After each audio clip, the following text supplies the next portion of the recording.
दीवार पे मज़दूर की तस्वीर सजाकर,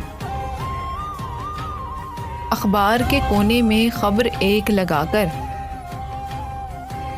कुछ कार्ड भी मज़दूर के हाथों में उठाकर, दो चार गरीबों को भी धरती पे बिठाकर, उनमें से किसी एक को स्टेज पर लाकर, फिर उसकी कहानी सभी लोगों को सुनाकर,